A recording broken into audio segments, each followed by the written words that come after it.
മഞ്ചേശ്വരത്ത് BJP തോൽക്കും.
ഇതാണ് അവസാനം മഞ്ചേശ്വരത്ത് നിന്ന് വരുന്ന റിപ്പോർട്ടുകൾ. ഞാൻ കാര്യകാരണ സഹിതമാണ് പറയുന്നത്, അല്ല സുരേന്ദ്രനോടുള്ള എതിർപ്പുകൊണ്ടല്ല, BJPയോടും അല്ല. എന്താണ് മഞ്ചേശ്വരം രാഷ്ട്രീയം നടക്കുന്നത്? കേരളത്തിലെ എല്ലാ ജില്ലകളിലും PDP LDFിനാണ് പിന്തുണ പ്രഖ്യാപിച്ചിരിക്കുന്നത്. മഞ്ചേശ്വരത്താകട്ടെ UDFിനാണ്. രസകരമാണത്. SDPIയുടെ സ്ഥാനാർത്ഥി അഷ്റഫ് ഉണ്ടായിരുന്നു. അഷ്റഫ് എന്തിനാ പിൻവലിച്ചത്? അഷ്റഫ് പിൻവലിക്കാൻ കാരണം ലീഗിൻ്റെയും കുഞ്ഞാലിക്കുട്ടിയുടെയും ഒക്കെ വലിയ സമ്മർദ്ദം വന്നതിന് ശേഷം, എല്ലാ ആളുകളുടെയും സമ്മർദ്ദം പല തരത്തിൽ അഷ്റഫിന് വന്നു. അത് അഷ്റഫ് പറഞ്ഞല്ലോ. UDFിൻ്റെ ഭാഗത്തു നിന്നുള്ള ശക്തമായ സമ്മർദ്ദം കൊണ്ടാണ് എനിക്ക് പിന്മാറേണ്ടി വന്നത്.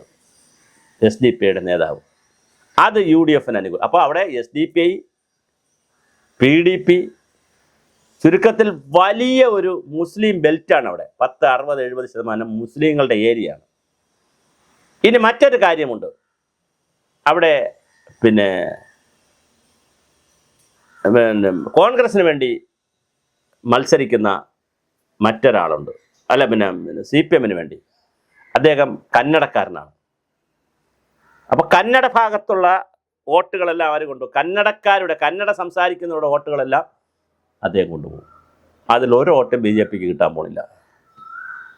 മുസ്ലിങ്ങളുടെ നല്ലൊരു ശതമാനം വോട്ടും PDP, SDPI, ലീഗ്, കോൺഗ്രസ്, ഇങ്ങനെ കേരള കോൺഗ്രസ് ഒന്നും ഇല്ല അവിടെ, വളരെ കുറച്ചേ ഉള്ളൂ. ക്രിസ്ത്യാനികൾ വളരെ കുറവാണ്.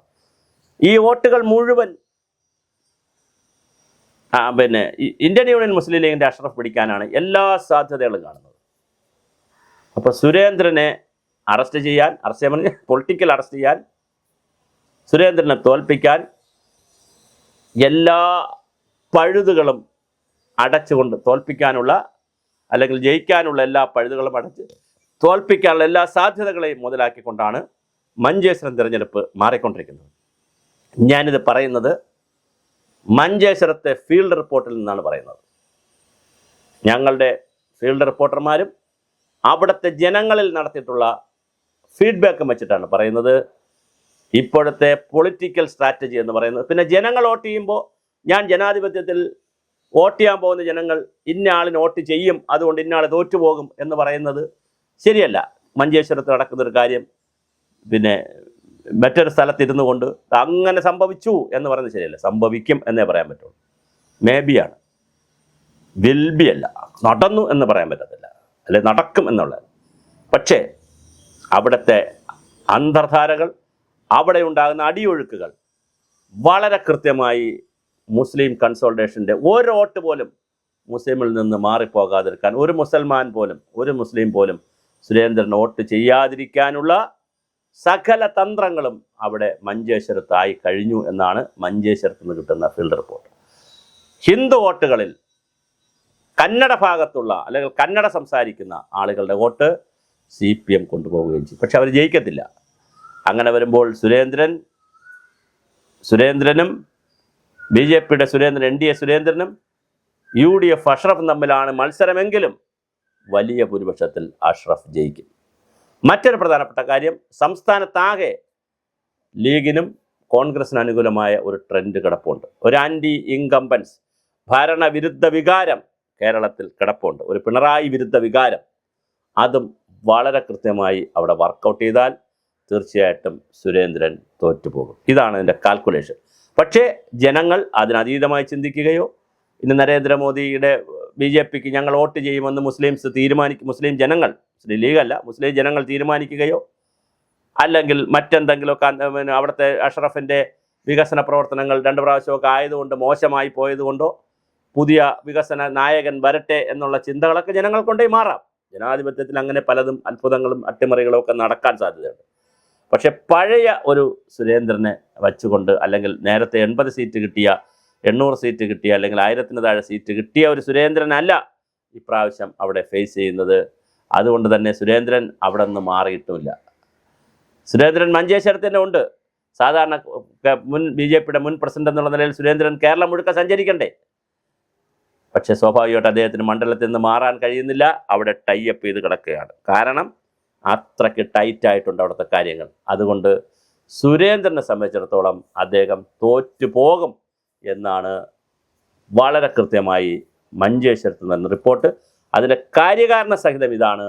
PDP, SDPI, ലീഗിനകത്തുള്ള എല്ലാ ആളുകളും, അതായത് മുസ്ലിം കമ്മ്യൂണിറ്റിപ്പെട്ട മുഴുവൻ ആളുകളും, മുഴുവൻ പ്രദേശങ്ങളും സുരേന്ദ്രനെതിരെ തിരിഞ്ഞിട്ടുണ്ട്, അല്ലെങ്കിൽ ഒന്നിച്ചിട്ടുണ്ട്. അത് വളരെ കൃത്യമായി UDFന് അനുകൂലമായി വരും. കന്നഡയുടെ കാര്യം ഞാൻ പറഞ്ഞു. കന്നഡക്കാരൻ്റെ വോട്ട് CPMനും കുറച്ച് പോകാൻ സാധ്യതയുണ്ട്. അപ്പോൾ തീർച്ചയായിട്ടും സുരേന്ദ്രൻ മഞ്ചേശ്വരത്ത് തോറ്റുപോകും. സുരേന്ദ്രനെ സംബന്ധിച്ചിടത്തോളം മഞ്ചേശ്വരത്ത് തോറ്റാൽ സുരേന്ദ്രൻ്റെ രാഷ്ട്രീയ ഭാവിക്കും ചില പ്രശ്നങ്ങളുണ്ട്. കാരണം രാജീവ് ചന്ദ്രശേഖർ വന്നതിന് ശേഷം കേരളത്തിൽ ഗ്രൂപ്പ് സമവാക്യങ്ങളിൽ വലിയ മാറ്റം വന്നിട്ടുണ്ട്. സുരേന്ദ്രനും V മുരളീധരനും അടക്കമുള്ള ഒരു ഗ്രൂപ്പ് ഉണ്ടെന്നാണ് പറയുന്നത്. ഇതുണ്ടെന്ന് നമുക്കാർ കണ്ടിട്ടില്ല. നമ്മളതിനകത്ത് BJPക്ക് അകത്ത് ഗ്രൂപ്പൊന്നും കണ്ടിട്ടില്ല. പക്ഷെ പറഞ്ഞു കേൾക്കുന്നുണ്ട്. പബ്ലിക്കായിട്ടും പുറത്തു വരുന്ന സോഷ്യൽ മീഡിയയിലും സമൂഹത്തിലും വരുന്ന കാര്യങ്ങൾ വെച്ചിട്ടാണ് നമ്മൾ ചർച്ച ചെയ്യാൻ കഴിയും. അങ്ങനെയല്ലേ പറ്റുകയുള്ളൂ. സുരേന്ദ്രൻ്റെയും V മുരളീധരൻ്റെ നേതൃത്വത്തിലുള്ള ഒരു വിഭാഗമുണ്ടെന്നും PK കൃഷ്ണദാസിൻ്റെ നേതൃത്വത്തിൽ പഴയൊരു വിഭാഗമുണ്ടെന്നും അത് സജീവമാണെന്നും ഇതിലൊന്നും നിൽക്കാത്ത ചില നിഷ്പക്ഷമായി നിൽക്കുന്ന കുമ്മനം രാജശേഖരൻ പോലെയുള്ള കുറച്ച് ആളുകളുണ്ടെന്നും, എന്നാൽ രാജീവ് ചന്ദ്രശേഖർ വന്നതിന് ശേഷം രാജീവ് ചന്ദ്രശേഖരൻ്റെ ഒരു നേതൃത്വം അംഗീകരിച്ചുകൊണ്ട് S സുരേഷിൻ്റെ നേതൃത്വത്തിൽ പുതിയ ഒരു ഗ്രൂപ്പ്, അതായത് രാജീവ് ചന്ദ്രശേഖർ KJ വിളിക്കുന്ന പുതിയൊരു ഗ്രൂപ്പ് കൂടി ഉണ്ടായിട്ടുണ്ട്, ഒരു വിഭാഗം കൂടി ഉണ്ടായിട്ടുണ്ട്. അപ്പോൾ പഴയ CK പത്മനാഭൻ ഗ്രൂപ്പൊക്കെ പോയി. അപ്പോൾ ഗ്രൂപ്പ് സമവാക്യങ്ങളിൽ വലിയ മാറ്റം ഉണ്ടാവുകയാണെങ്കിൽ സ്വാഭാവികമായും സുരേന്ദ്രൻ്റെ പൊളിറ്റിക്കൽ കരിയർ ഇനി എങ്ങനെ ഇരിക്കുമെന്നറിയില്ല. പാർലമെന്ററി ജനാധിപത്യത്തിൽ ഇനി എത്ര കണ്ട് സുരേന്ദ്രന് മത്സരിച്ച് മുന്നോട്ട് പോകാൻ കഴിയുമെന്നറിയില്ല. വല്ല ഗവർണറാക്കുകയോ, അങ്ങനെ അല്ലെങ്കിൽ രാജ്യസഭ MP ആക്കുകയോ, രാജ്യസഭയിലേക്ക് കൊണ്ടുപോയി മന്ത്രിയാക്കുകയോ, ഗവർണറാക്കുകയോ ഒക്കെ ചെയ്യുക എന്നുള്ളതല്ലാതെ ഒരു മുൻ പ്രസിഡന്റ് എന്നുള്ള നിലയിൽ പൊളിറ്റിക്കൽ കരിയർ കൂടി ഇല്ല. കാരണം മഞ്ചേശ്വരത്ത് 2 പ്രാവശ്യം കപ്പിനും ചുണ്ടിനും ഇടയ്ക്കാണ് അദ്ദേഹത്തിൻ്റെ തോൽവി സംഭവിച്ചതെങ്കിൽ ഇപ്രാവശ്യം വലിയ മാർജിനിൽ തോക്കും എന്നുള്ളതാണ് റിപ്പോർട്ടുകൾ വരുന്നത്.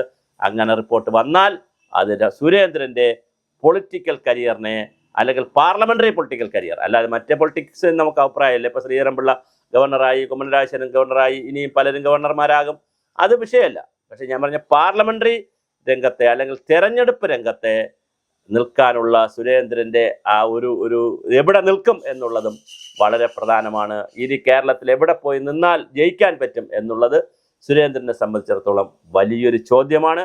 അതുകൊണ്ട് തന്നെ ജീവൻ മരണ പോരാട്ടം എന്നുള്ള നിലയിൽ സുരേന്ദ്രൻ മണ്ഡലത്തിലുണ്ട്.